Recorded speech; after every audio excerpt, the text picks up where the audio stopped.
এখন রাজ্য এবং কেন্দ্রীয় ওয়াকফ বোর্ডে দুজন অন্য ধর্মাবলম্বী অমুসলমান হিন্দু তাদেরকে বাধ্যতামূলকভাবে ওয়াকফ বোর্ডে অন্তর্ভুক্ত করার জন্য আইন করা হয়েছে। তার মানে মুসলমানদের মসজিদ পরিচালনার জন্য মুসলমানদেরকে ঢুকাইতে হবে কমিটিতে। এরকম ন্যাক্কারজনক, এরকম জঘন্য বিল আজকে তারা লোকসভায় পাশ করেছে। আমরা বাংলাদেশের এই প্রান্ত থেকে এই জঘন্য মুসলমানদের স্বাধীনতা হরণকারী, মুসলমানদের অধিকার খর্বকারী এই কালো আইন যেটা হতে যাচ্ছে সেটার বিরুদ্ধে আমরা তীব্র নিন্দা এবং প্রতিবাদ জানাচ্ছি।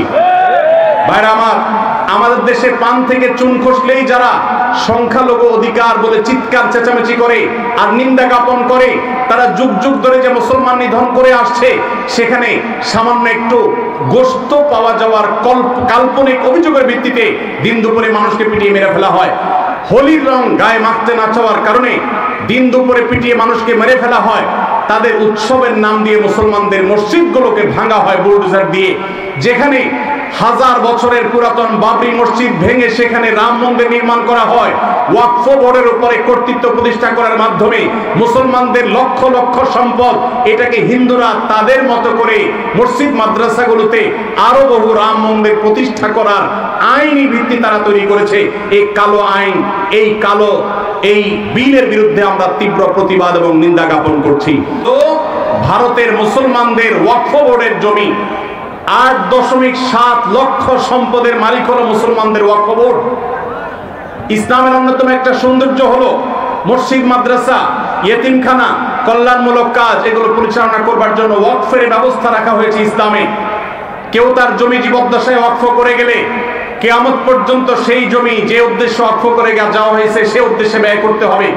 ওয়াকফের জমি কেউ বিক্রি করতে পারে না, এক্সচেঞ্জ করতে পারে না, দখল করতে পারে না। যে উদ্দেশ্য ওয়াকফ করা হয়েছে এটার পরিপন্থী কোনো কাজ করা যায় না। ওয়াকফের এই চমৎকার উদাহরণের কারণে পৃথিবীতে কল্যাণমূলক কাজ আজীবন বেঁচে থাকবে। সেই সাস্টেইনেবল ওয়াকফের মাধ্যমে সাস্টেইনেবল ডেভেলপমেন্টের ব্যবস্থা ইসলাম রেখেছে।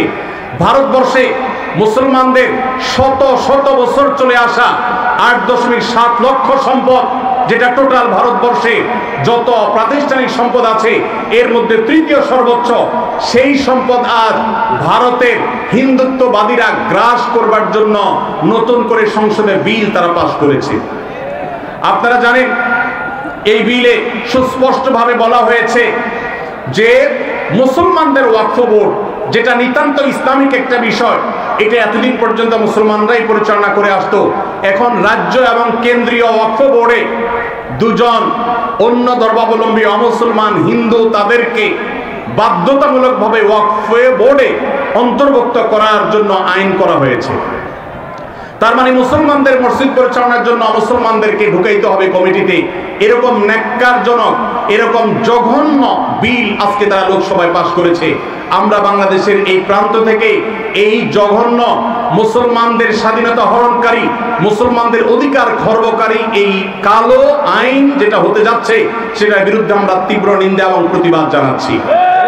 ভাইরা আমার, আমাদের দেশে পান থেকে চুন খসলেই যারা সংখ্যালঘু অধিকার বলে চিৎকার চেঁচামেচি করে আর নিন্দা জ্ঞাপন করে, তারা যুগ যুগ ধরে যে মুসলমান নিধন করে আসছে, সেখানে সামান্য একটু গোশত পাওয়া যাওয়ার কাল্পনিক অভিযোগের ভিত্তিতে দিন দুপুরে মানুষকে পিটিয়ে মেরে ফেলা হয়। হোলির রং গায়ে মাখতে না চাওয়ার কারণে দিন দুপুরে পিটিয়ে মানুষকে মেরে ফেলা হয়। তাদের উৎসবের নাম দিয়ে মুসলমানদের মসজিদগুলোকে ভাঙা হয় বুলডোজার দিয়ে। যেখানে হাজার বছরের পুরাতন বাবরি মসজিদ ভেঙে সেখানে রাম মন্দির নির্মাণ করা হয়, ওয়াকফ বোর্ডের উপরে কর্তৃত্ব প্রতিষ্ঠা করার মাধ্যমে মুসলমানদের লক্ষ লক্ষ সম্পদ, এটাকে হিন্দুরা তাদের মতো করে মসজিদ মাদ্রাসাগুলোতে আরো বহু রাম মন্দির প্রতিষ্ঠা করার আইনি ভিত্তি তারা তৈরি করেছে।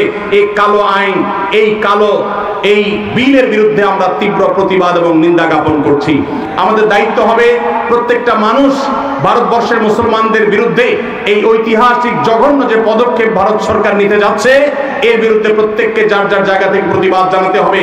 ওয়াকফ সম্পদ এটা মুসলমানদের অধিকারের ব্যাপার, সামাজিক এবং ধর্মীয় অধিকারের ব্যাপার। মুসলমানদের সে অধিকার থেকে তারা বঞ্চিত করছে, একের পর এক কালো আইন করে করে মুসলমানদেরকে বঞ্চিত করা হচ্ছে। আমরা নিন্দা জানাই।